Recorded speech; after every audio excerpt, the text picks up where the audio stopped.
actually use this in game. Maybe players if they, they went and got vaccinated. Anyways, it's straightforward. I love me an H bomber guy vaccination video. It's a good one. Ventriloquist. Welcome to the world. I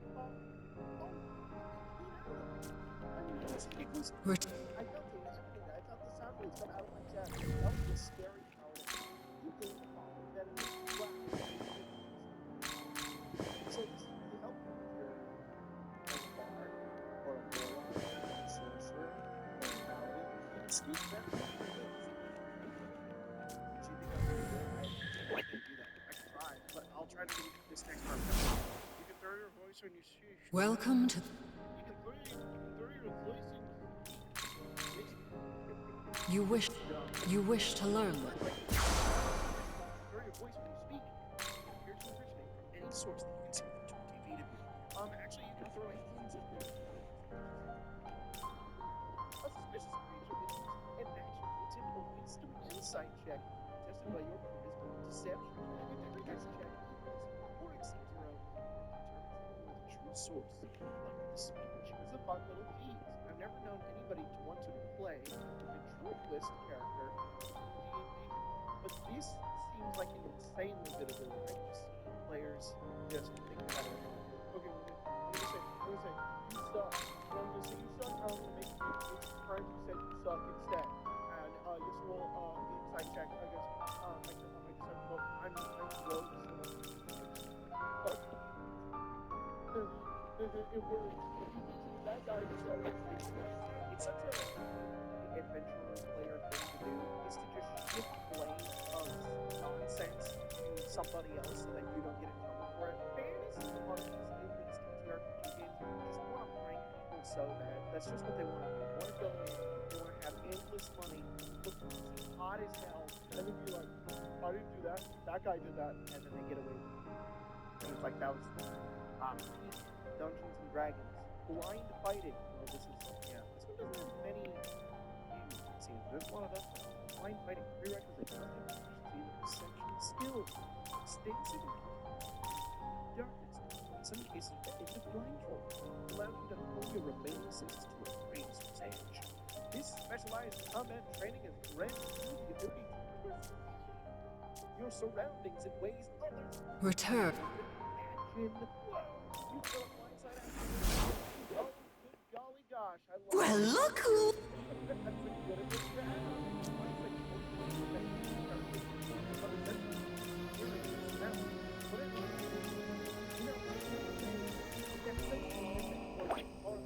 I just realized that. Why don't we specify more situations like this? Like, yeah, this only works if you hear and smell. It just makes sense. I was about to be like, that's not a big Need anything? Always. Instead, I was just like, oh yeah, that's right. You gain advantage on perception checks relying on hearing and sense. I like the idea that there would be a situation where they wouldn't have hearing and sense. Like I could understand like a silent spell. In an area where they can't smell, that's why they need the vaccinated feet.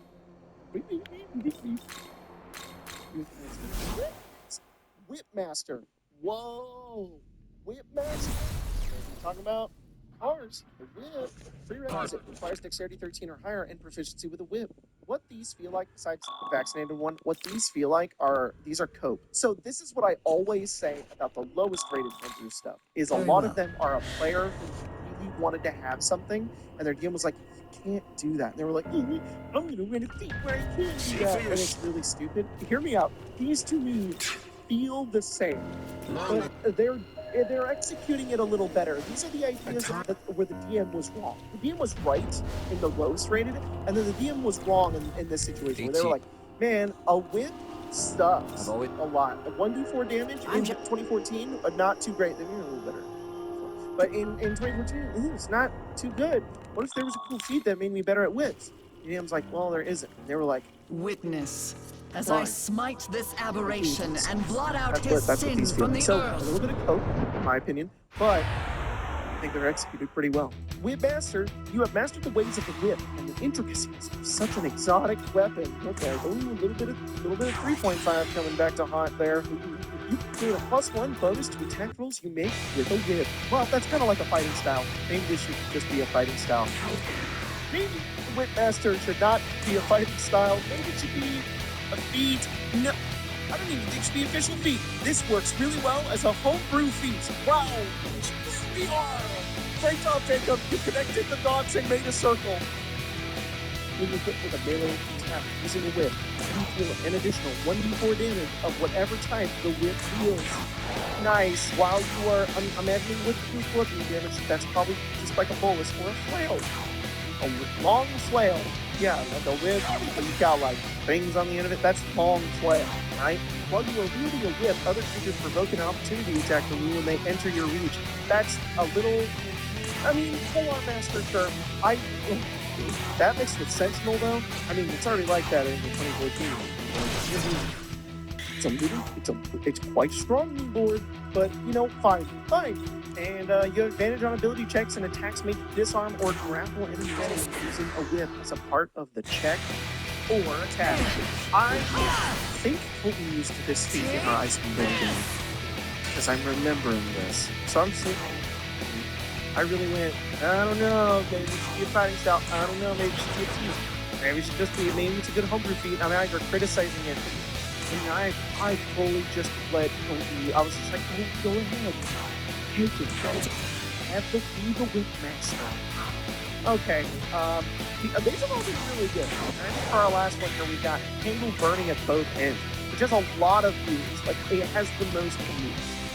So let's see what we got. Adventurers often disregard grievous injury, fighting at the expense of their future well-being. You gain confidence. Increase your constitution score by 1 to maximum 20. Alright. If you fall to 0 hit points, you die. Instead, you may permanently mark a death saving throw as failed, and your hit points become equal to 1/3 your total health. Rounded up.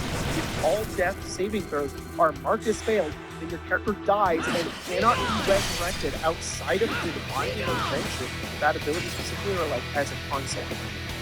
If a death save is marked as failed by this ability, then you require that many less successful death saves in order to stabilize. Oh, wow.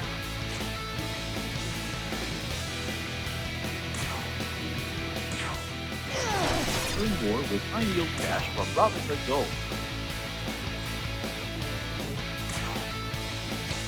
Wow, I can't. I'm too busy. You all know this, Captain. I like the flavor text. That's fun. I really like this. This is cool. This is Indomitable Human Spirit. This would be a really cool homebrew rule to put into your games instead of being like a feat that you say. Like when you start the game, you're like, when you guys die, you can choose to just come back, but you'll lose a portion of your health, and also you will permanently mark that death saving throw as failed, and now it takes 2 to die or 2 to come back, which is really interesting. I'm not a big fan of the 1/3 total health being rounded up. I think that's a deal. I don't think a lot of players want to do that. I, as a player, wouldn't want to do that. That's a ridiculous amount of health to sacrifice. Instead, I would just cut that part and instead have it be the way that it is. Here's what I would do if I was doing this. I wouldn't make it a feat. I would make it an optional rule that I would play with for our games. Your con doesn't increase by 1 and you don't lose 1/3 of your health. Instead, when you fall to 0 hit points or die, you can instead permanently mark a death saving throw as failed. And then if 3 are marked as failed, then you can't come back except for maybe a wish spell. Then if a death save is marked as failed by this ability, then you require that many less successful death saving throws in order to stabilize the spell. So it's like slowly getting better. It becomes a lot riskier where if you're down to 1, it's like 2 rolls to find out if you're better. Or it's 1 roll to find out if you're dead or not. And at that point, you might just take the gambit to be like, I'll come back a third time, but then that's it. If I die again, then I'm dead forever. That's really interesting for like a hardcore kind of game. That would be a cool way to run Tomb of Annihilation too. If you don't want to have like super awful death curse, instead you could run something like this, which is really interesting. I like this homebrew rule a lot. I think it could work for some people's games. But I don't know. Maybe take that away from this video. I think that's like a fun rule. I think it's cool. This is the first time we've done one of these homebrew videos, but I'm like, whoa, Maybe I'll skip that. Maybe I'll actually use that in a game.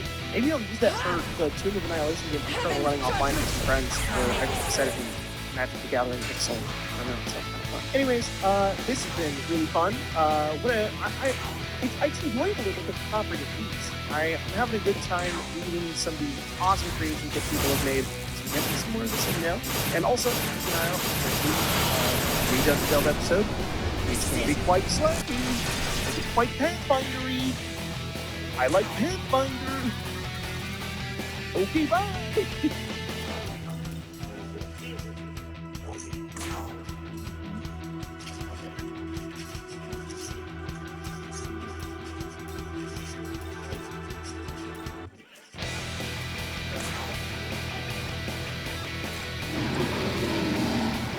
Guys, Pathfinder spells are so cool.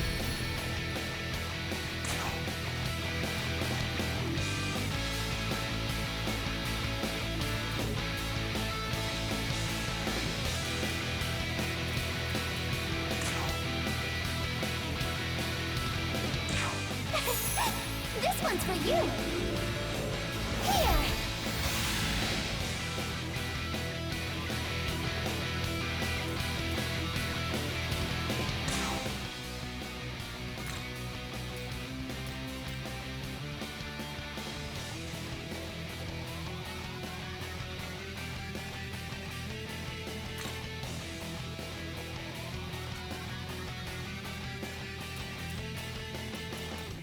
Your turn. Go!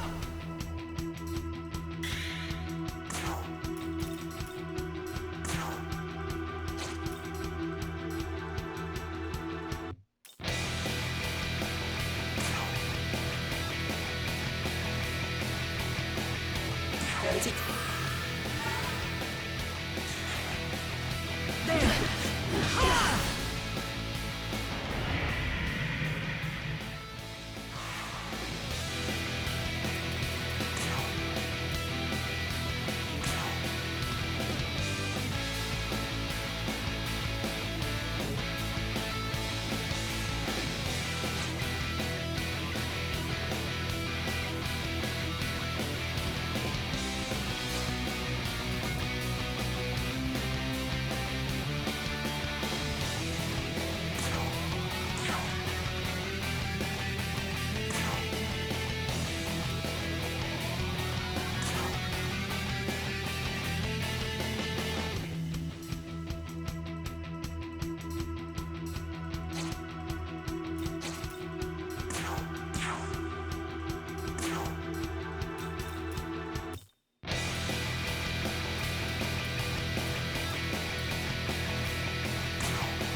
Face judgment!